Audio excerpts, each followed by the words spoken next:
जय राम जी की।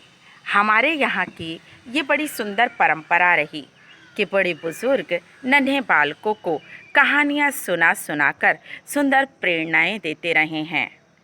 सास बहुओं को कहानियाँ सुनाती हैं। लोक कथाओं के रूप में हमारे यहाँ के आदर्श जीवित रहते हैं। मैया सीता से जुड़ी हुई एक लोक कथा है।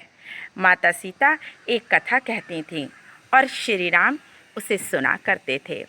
एक दिन प्रभु को किसी कार्य से बाहर जाना था, तो माता सीता कहने लगी कि प्रभु, मेरा तो नित्य नियम टूट जाएगा, आप चले जाएंगे तो मैं कथा किसे सुनाऊंगी।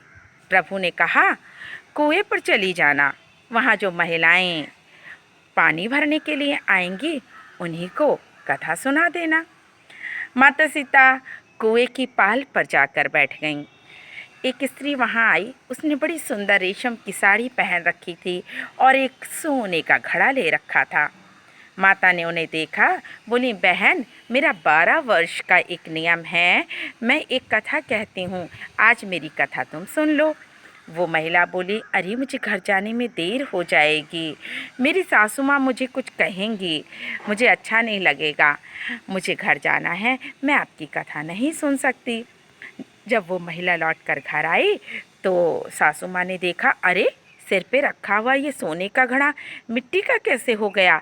सुंदर जो साड़ी पहन के गई थी वो साड़ी तुम्हारी मटमैली सी और टूटी फूटी कैसे हो गई है? बहू ये बात सुनकर बड़ी अचंभित हुई। देखा घड़ा वास्तव में मिट्टी का हो चुका था। साड़ी वास्तव में ऐसी लग रही थी जैसे वर्षों पुरानी साड़ी पहनी है।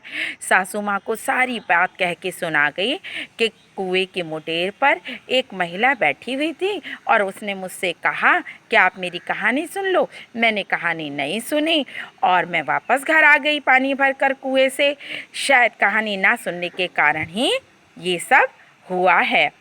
तो सासू माँ बोली, चलो मैं वहाँ जाके देखती हूँ। सासू माँ कुएं की मुडेर पर गई। वहाँ जाके देखा, वहाँ पर एक महिला बैठी हुई थी, सुंदर सौम्य प्यारी सी। सासू माँ कहने लगी, यहाँ किस उद्देश्य से बैठी हो, पानी भर कर घर क्यों नहीं जाती?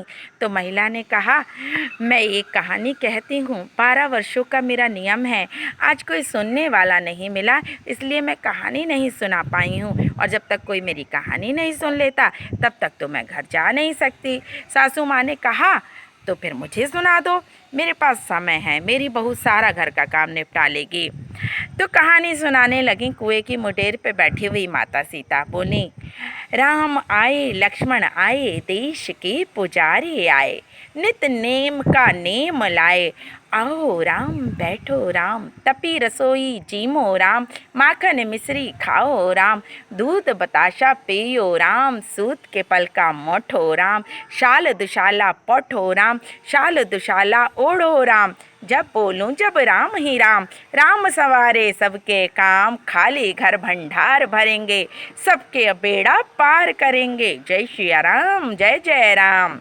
सासू माँ बोली, कहानी तो बड़ी अच्छी सुनाई है, चलो कल फिर मैं आऊँगी, अब मैं घर जा रही हूँ। सासू माँ जब घर पहुँची और बहू ने देखा कि सासू माँ की साड़ी तो बड़ी सुंदर हो रही है, रेशम की जरी की बन गई है, सिर पर घड़ा भी सोने का रखा हुआ है।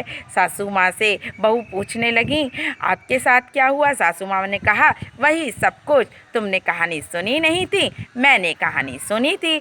बहू बोली, वो महिला कौन थी? लग तो बड़ी सुंदर रही थी। सासू माँ ने कहा, वो माता सीता थी और उनकी कहानी सुनकर ये साड़ी मेरी सुंदर हो गई है, घड़ा मेरा सोने का हो गया है।